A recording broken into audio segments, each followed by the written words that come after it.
2 फरवरी से बिहार विधानमंडल का बजट सत्र शुरू होने जा रहा है। ऐसे में इस बार बिहार विधानमंडल के अंदर क्या कुछ खास देखने को मिलेगा और कितने दिनों तक इस बार यह बजट सत्र चलने वाला है, इस बारे में आगे हम आपको सब कुछ विस्तार से बताएंगे। लेकिन उससे पहले नमस्कार, मेरा नाम विष्णु है और आप देख रहे हैं जनता जंक्शन।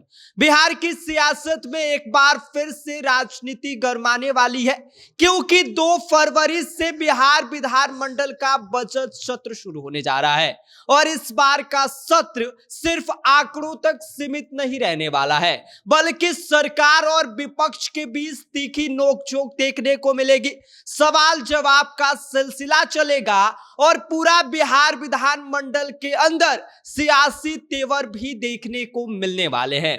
और इसके साथ ही आपको बता दें कि नीतीश कुमार के नेतृत्व वाली सरकार के लिए यह जो बजट सत्र है यह बेहद अहम माना जा रहा है, क्योंकि आने वाले समय में बिहार की आर्थिक दिशा और विकास की तस्वीर इसी सदन से तय होगी।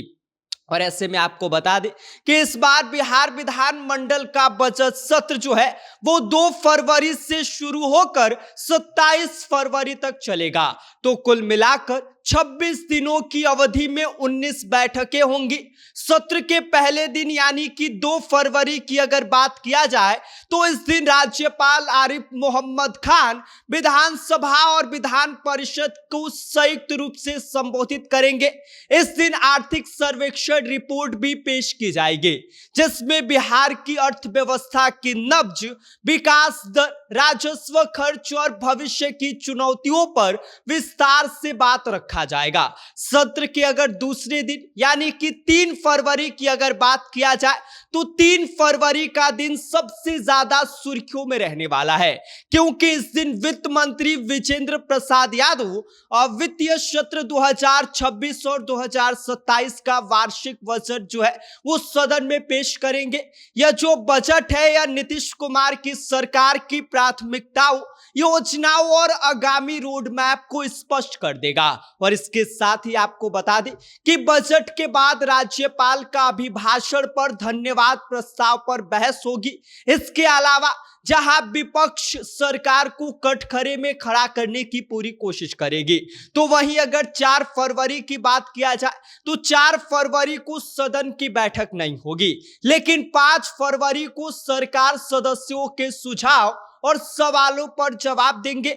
6 फरवरी की अगर बात किया जाए तो बजट में निहित आय व्यय पर गहन चर्चा शुरू होगी। इसके अलावा 7 और 8 फरवरी को अवकाश रखा गया है, जबकि 9 फरवरी की अगर बात किया जाए तो यह दिन अहम रहने वाला है, क्योंकि इस दिन वित्तीय वर्ष 2025 और 26 का तीसरा अनुपूरक बजट सदन में रखा जाएगा। इसके अलावा आपको बता दें कि इस पर बहस भी होगी और 10 फरवरी को अनुदान मांगों पर चर्चा के बाद मतदान होगा।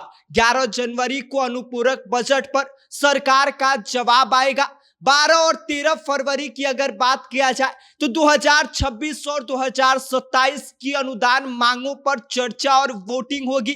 इसके अलावा 14 और 15 फरवरी को अवकाश रखा गया है, लेकिन बात अगर किया जाए 16 से लेकर 20 फरवरी की तो इस बीच सदन में लगातार अनुदान मांगों पर बहस और मतदान चलता रहेगा। इसके अलावा 21 और 22 फरवरी को फिर से बैठक नहीं होगी और सत्र के अंतिम चरण में यानी कि 23 फरवरी को विनियोग विधेयक पर चर्चा होगी। इसके अलावा 24 से लेकर 26 फरवरी तक राजकीय विधेयकों और अन्य सरकारी कामकाज का निपटारा किया जाएगा। इसके अलावा 27 फरवरी को गैर सरकारी संकल्पों के साथ इस हाई वोल्टेज बजट सत्र का समापन होगा। तो कुल मिलाकर बिहार विधानमंडल का यह बजट सत्र सिर्फ बजट का नहीं बल्कि सियासी ताकत, जवाबदेही का बड़ा मंच बनेगा। बाकी इस पूरी खबर पर आपकी क्या प्रतिक्रिया है, आपकी क्या राय है, आप हमें कमेंट कर सकते हैं। आप देख रहे हैं जनता जंक्शन और मेरा नाम विष्णु है।